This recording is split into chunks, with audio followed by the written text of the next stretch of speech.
The NBA regular season has come to a close and NBA postseason is finally upon us. It's here.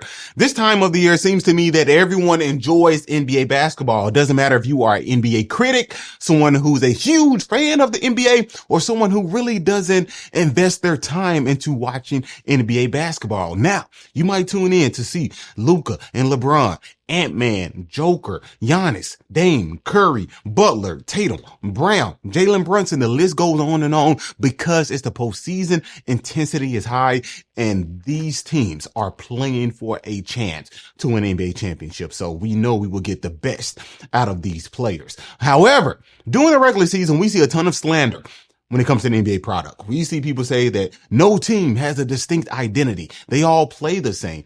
No defense is being played. Everyone's trying to score 30. Everyone has access to the basket as if they are the president living in the White House, which is not true at all, especially when it comes to team identity. Team identity is distinctly different. When you look at teams, if you watch the Charlotte Hornets play, then watch the Pacers or the Clippers or the Lakers or the Nuggets or the Bucks or the Magic play, you can see these teams are drastically different. Drastically different. They are not the same. However, we got slander from NBA legends like Charles Barkley saying that the Lakers suck on national television. You are downplaying, talking nasty about your own product to the masses, which is just insane to me. Now we are in the postseason and everyone, even an NBA critic, a NBA slanderer, will enjoy the postseason.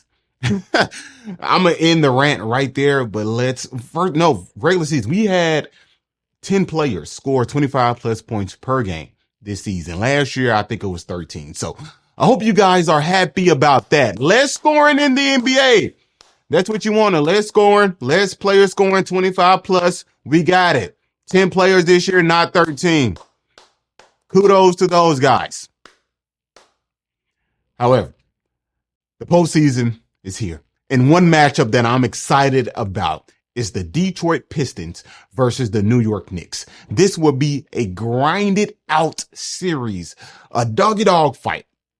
It will. But I have the Knicks winning in 6 due to them being able to throw multiple bodies at Cade Cunningham, Miles McBride, Miles Bridges, OG Anunoby, Josh Hart, and someone can argue they have the Thompson twin. They can throw him at Jalen Brunson.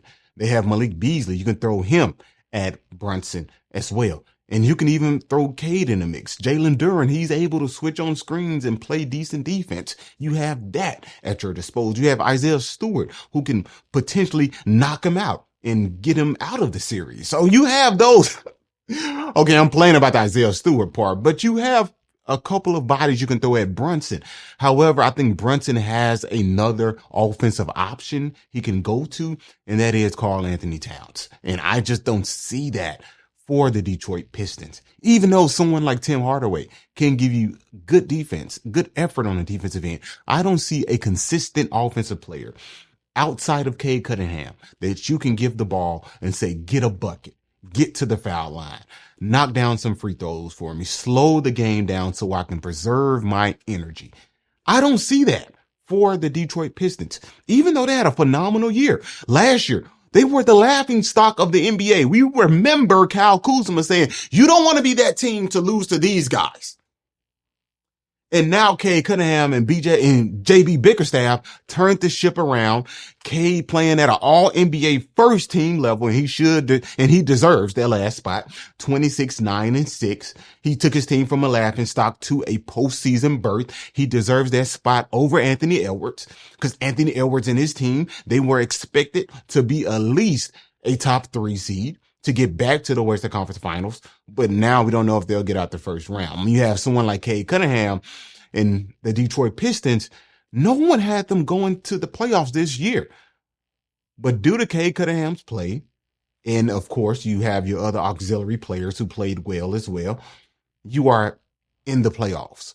However, I think you got a bad matchup when it comes to the Knicks. So you have Jalen Brunson, who's able to get to the free throw line, who can get to the mid range, who can knock down the three, who can slow the game down. And when these games are tight, because I believe this will be a grinded out series. When these games are tight, I trust Jalen Brunson over Cade Cunningham. And I trust Jalen Brunson's second option over the Pistons' second option. I think that's just the gist of it, to be honest. The Knicks have more talent, and I think with more talent, they can be able to pull this series off and win it in 6. The next matchup is the Orlando Magic versus the Boston Celtics. We know how this series will turn out. Okay, I'm not a prophet. I cannot see into the future, but the Celtics have a much superior team than the Orlando Magic. We know the names on the Celtics, right? We know the style of play, but I hope they don't continue to settle for these 50 gazillion threes that they take every single night. And the Magic, I don't think this is a team that you can play around with. Even though you are the superior team, I don't think they should go into this series looking at like, yeah, we are going to sweep these guys or beat them in 5, even though I believe they will beat them in 5, but you still have to go out there and actually do it. So if they give any type of lackluster effort, the Magic will see that, and I believe they will see blood, and I think they can pull out a game in that fashion. So this series will end in 5, but I'm excited to see Paolo Banchero play against Jason Tatum and see how he actually responds, because Banchero has been a guy who I have been waiting on, and he's extremely young, to just make that turn, that switch. And I believe this series, if he just plays at a high level, could be that switch of you looking at him and being like, hey, he can be that guy. If we can build around him, we have Wagner, we have some other great pieces. We can build around these two, especially Banchero, after seeing the way he played against the Celtics. Now, this is me saying if he plays great against the Celtics, we can potentially make a finals run in the next 3 to 4 years if we get the right pieces around him. I think that can be one of those series that we see from Banchero and like, hey, if this guy has some more help, I can see this team beating the Celtics. So hopefully we get that, but I think this will be an entertaining series to watch, but a short one. Celtics in 5. Okay, let's move on to the Western Conference. I'm excited about this matchup, the Golden State Warriors versus the Houston Rockets. And when you have the Golden State Warriors in the postseason, it's always a good thing for the NBA, right? Because in the middle of the season, this team was in shambles. I was looking at Curry. I was looking at the Warriors saying like, okay, this is done. You guys tried to go young with Podziemski, with Moody, with Kuminga, and it's not working. You need an older guy. You need more talent and that you can trust if you really want to finish this run off with Curry the right way. And lo and behold, you get Jimmy Butler and these guys go on an exceptional run. They make the postseason, and now we are finally here. We are finally here. And I have them winning in 6 games, even though I think this Houston Rockets team is a good team. This is a very good team. Jalen Green, he took that leap. Last year, he was playing great at the end of the season. That translated over to this year. Şengün making an all-star team. He played good. Dylan Brooks, who you add to the team to give this team this identity of toughness. And you have the Thompson twin, who is tough, great defender. We saw what he did to Curry at the end of the regular season, holding him to only 3 points just in his chest, in his jersey. So after seeing that, I'm not saying that they will beat the Warriors or have a chance of beating the Warriors. Maybe they do. They do have a chance of beating the Warriors. Everyone has a shot in the postseason. But when you have the star power in Curry and Butler, one thing that Butler cannot do, and I think it might cause them the series, if Butler just coasts, if Butler try to coast and say, yeah, Stephen Curry, do your thing, I'll just sit in the corner, and he's not aggressive, he's not attacking, this team will lose. But if we get the same Jimmy Butler that we got in against Memphis, now I'm not expecting him to score 38 points or 36 points per game. I'm expecting him to give the Warriors around 28 points per game during this series. And I think that he can, because in the postseason, the game slows down, Jimmy slows down, and now Jimmy is really able to operate. You cannot help off Steph.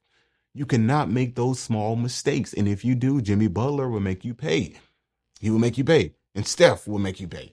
And Jimmy Butler can get to the free throw line. That's one thing that Stephen Curry doesn't do often, is get to the free throw line. He can, but not often. Jimmy Butler puts pressure on the defense. He gets to the free throw line. He's able to knock down free throws. He slows down the game, and you add an excellent defender on the other end who can guard those wing players with Draymond Green, who played at a great level on the defensive end this year too, who is should be considered for Defensive Player of the Year. I don't think he'll get it, but he should be considered, and you have him. Podziemski, who's playing well. I like him as a plug-in guy, not as your second option. That's why Jimmy Butler is a great fit. But him as your third option to knock down threes, and if you can get Moody to be aggressive and get to the basket. But the question is, will players like Jonathan Kuminga play? I know the game will be much faster when you play against the Houston Rockets. Now, if you're playing against somebody like the Lakers, Golden State, the game is slowed down. It's a slow game. It's not as fast as playing against Houston. So who knows if Kuminga will play or not. But I have the Houston Rockets losing in 6, Golden State winning, just due to them having much better star power. When you have one offensive guy you can go to, I mean, Jalen Green, he's an offensive guy you can go to. Şengün is an offensive guy, but their offensive two guys are much better. Curry and Butler. And it's primarily Butler. He's fitting in that spot that KD fit when you need some buckets in late game situations and you need buckets in the half court. You can give it to Butler. He can get buckets in the mid range and he can get to the free throw line.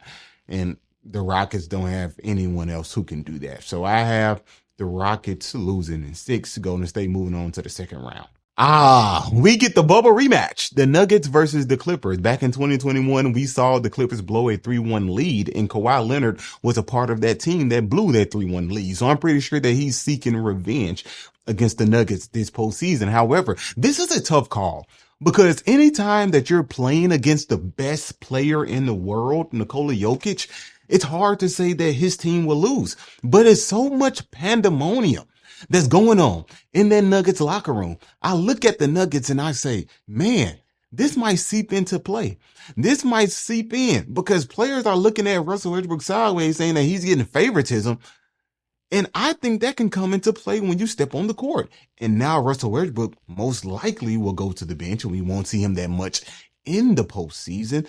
That can just cause a ton of inner conflict within an organization, within a locker room. Then you have Jamal Murray, who's been out. He's been injured. Aaron Gordon in and out the lineup. MPJ really hasn't been consistent. That's why I think the Joker deserves MVP because his team really hasn't been consistent. Shea's team, on the other hand, has. His players hasn't been healthy. I mean, outside of Jalen Williams, Chet. Okay, some of his players have been injured, all right? But he's playing with a younger team, so kudos to him for playing phenomenal. 32, 5-5, or 5-6. He's playing great, but I'm not here to argue about the MVP.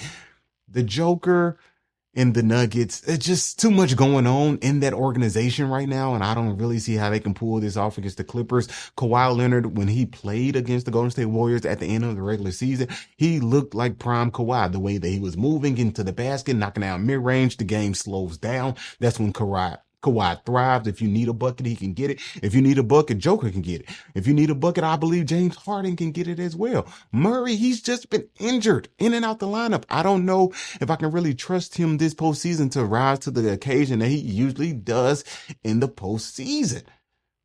I don't know. But with the Clippers, you have all these bodies you can throw at Murray to slow him down. And we saw the Timberwolves do that to Jamal Murray last year. Throw multiple bodies at him.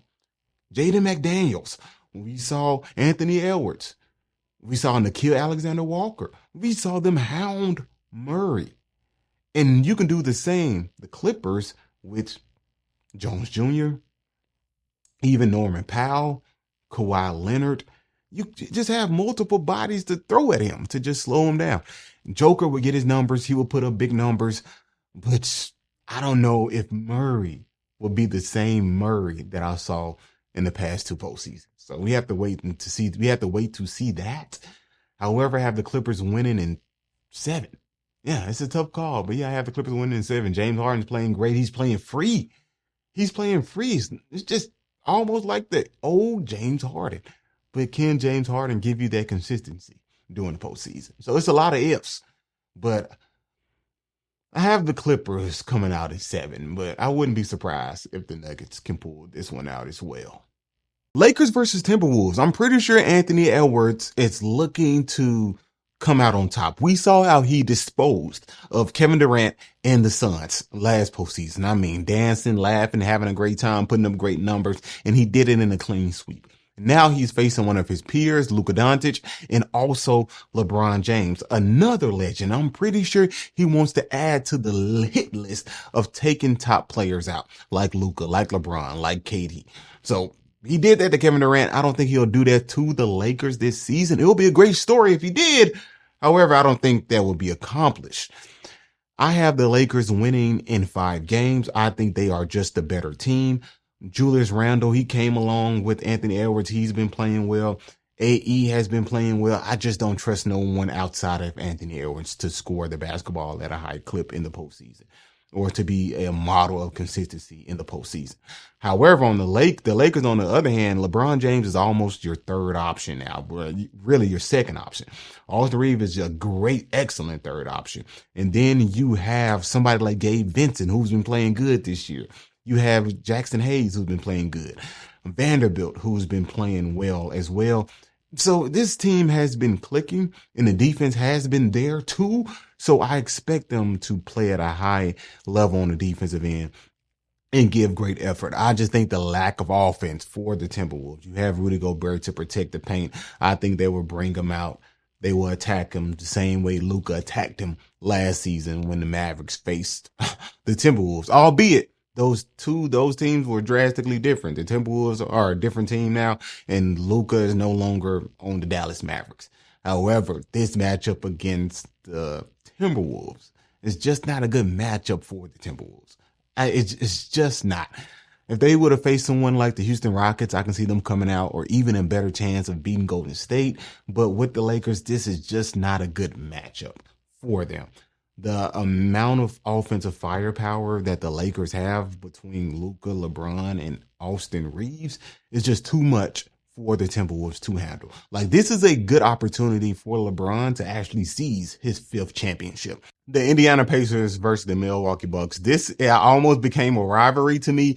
We see Tyrese Halliburton get the best of Giannis and the Bucks before. We saw the game-winning shot right there in front of Giannis' face. We saw Giannis have a monster night and try to take the ball and had this confrontation between him and some other Pacer players and staff. So I think this will be a feisty series, and I'm expecting Giannis to come out on top. Giannis has fall under the radar, and I mean come out on top and winning this series within 6. He's fell under the radar after capturing the championship and just having some seasons where they just did not play good in the postseason. We saw them lose as a number 1 seed.